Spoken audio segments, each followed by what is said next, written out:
Hello everyone, so today I've come to my local department store to do a little bit of shoplifting, shopping, and I'm going to check out some of the latest fragrance releases, get a few samples and give you a little quick rundown of what I think about them.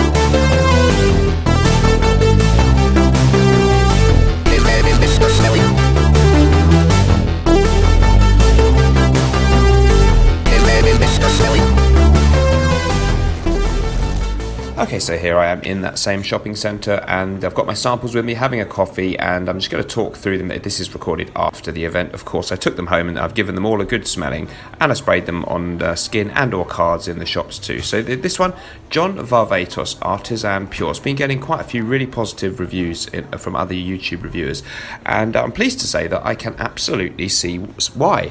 It's a really nice, natural smelling, fresh citrusy scent. I'm smelling the strip as I talk now. Really, really natural, zesty, fresh opening. I think we've got lemon, mandarin, bergamot and clementine, and I think Ashton from Gent Scents mentioned that there's definitely neroli in there too, and I think I get that. I also get petitgrain, that kind of green, bitter, leafy note, and a really nice, natural kind of citrus overall aura with this one. There are some other notes there, so there's some woodiness in the base. I think there's a little bit of ginger, but overwhelmingly what you get is a really high quality citrus fragrance. It smells very natural and not really like a typical designer citrus fragrance. It does have some reminiscence to things like Neroli Portofino by Tom Ford. Ferrari's Bright Neroli would be another good comparison. So for a really great citrus fragrance from a designer house with a really natural smell, I'm really impressed with this one, and I can see why it's got some positive hype. I wasn't having really high hopes because I haven't really enjoyed a lot of other John Varvatos fragrances, but that one is excellent. Moving on then, another citrusy one, of course, is Dolce & Gabbana Light Blue Italian Zest. So this is a flanker to the original Light Blue. I think last year we had Light Blue Intense. Bit of a ho-hum line to me, this one. Very sort of bland, generic, aquatic, citrusy designer fragrances. I didn't manage to get a takeaway sample, so we're just looking at my picture that I took in the shopping centre there. Been trying it quite a few times because it's out all over the place in the UK, and I'm afraid I have to chime in with other reviewers who have been a little bit nonplussed by this one. It does have a sort of quite nice lemony citrus opening, but when I compared it to a couple of the others, including Artisan Pure, side by side, it really was like chalk and cheese. This is okay, but there a couple of the other ones I'm mentioning in this video, really nice citrus fragrances. This one does have a little bit more of a very middle of the road, just okay lemony kind of smell, and then goes a little bit soapy and very generic, bland, light blue with a little bit more of an obvious lemon note, but it is more like your synthetic lemon cleaner type of accord rather than a really beautiful citrus one. So disappointment on that one, but well, my hopes weren't high, to be honest. Next up then, another one that's had some talk in our community, Luna Rossa Black by the House of Prada. So another Luna Rossa flanker here. This one, a little bit of a sort of a warm, spicy fragrance. Some of the notes we've got there is listed by the company on the sample: bergamot and angelica with patchouli and coumarin, that's tonka bean, also musk and ambergris. It's just kind of a sort of slightly soft, sweet, grown up, middle of the road, quite pleasant fragrance, but it's not doing a lot for me. It reminded me in some ways a little bit of things like Valentino Uomo Intense or Prada L'Homme. I think there might be, I'm getting a little bit of that kind of irisy feel, or at least maybe some of the other notes that are in those apart from the iris. There's a sort of similarity with some of those sort of waxy iris scents to me. Not sure other reviewers have mentioned that so much. And a kind of quite nice, spicy, warm, but very subtle kind of scent with this one. More of a kind of a nighttime scent, maybe. Could be okay for daytime wear, but it's not a freshie.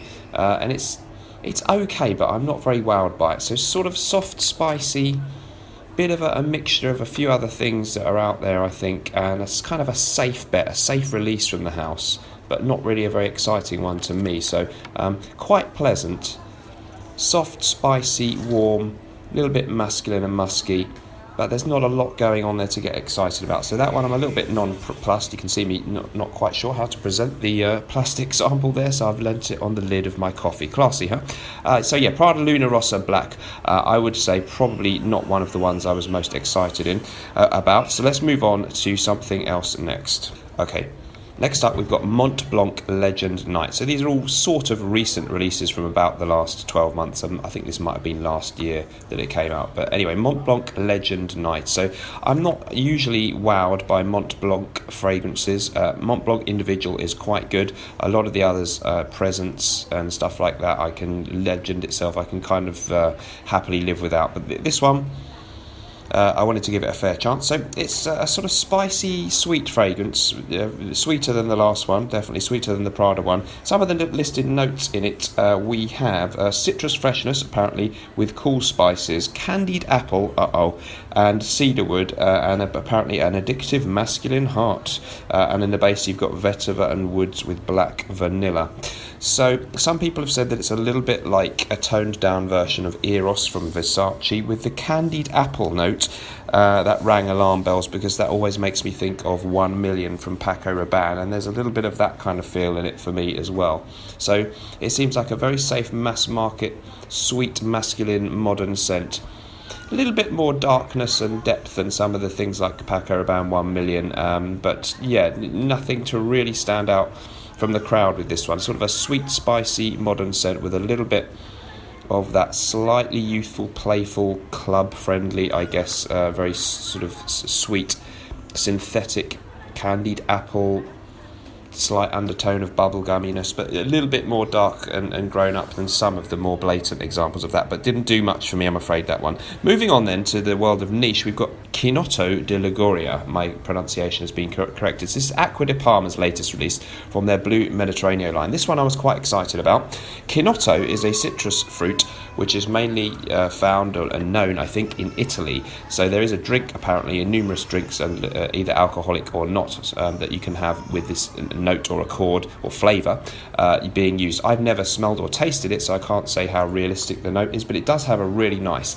citrus, fresh smell on the opening. Some of the notes mentioned by the company are, of course, Chinotto, mandarin also, vibrant aromas, apparently, of rosemary and cardamom, with soft accents, they say, of jasmine, sambac and musk, and I think I saw patchouli in another listing. No woods, no cedar or vetiver listed, which is kind of surprising. Maybe there are some in there, but you do get this quite strong floral undertone as well as a really nice, fresh, citrusy smell. Similar to a lot of the other Blue Mediterraneo fragrances, which tend to be fresh and zesty and citrusy, and really a very pleasant, lovely opening, and dries down to something a little bit sweet, floral, and even slightly powdery, which was kind of not what I was expecting. So really interested in that one. Not totally blown away, loved the opening, kind of liking it. A good one, not sure if it's a great one, but I think I'm definitely going to give that some more tries, and if who knows, I may end up buying a bottle, but so far a qualified thumbs up for me on Chinotto di Liguria.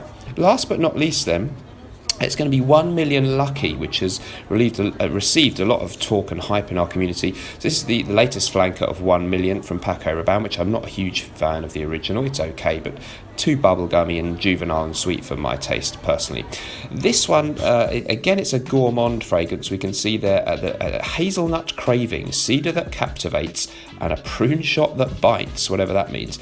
So I think there's this hazelnut note in this one, a little bit of a nutty element. And to me, I've said in my written review, which I'll post the link to in the description. Check out my written review blog, by the way. I do regular reviews on there. Anyway, in that, I've said this one reminds me a little bit of a lemon Madeira cake or something like that. There is a little bit of a citrusy, fresh element, but an awful lot of cakey, vanillic sweetness for me. And I found it maybe less bubblegummy, but more like a kind of sweet, cakey smell, which is a bit odd in a masculine fragrance. So very gourmandish, a little bit of freshness in there too, so there is that balance.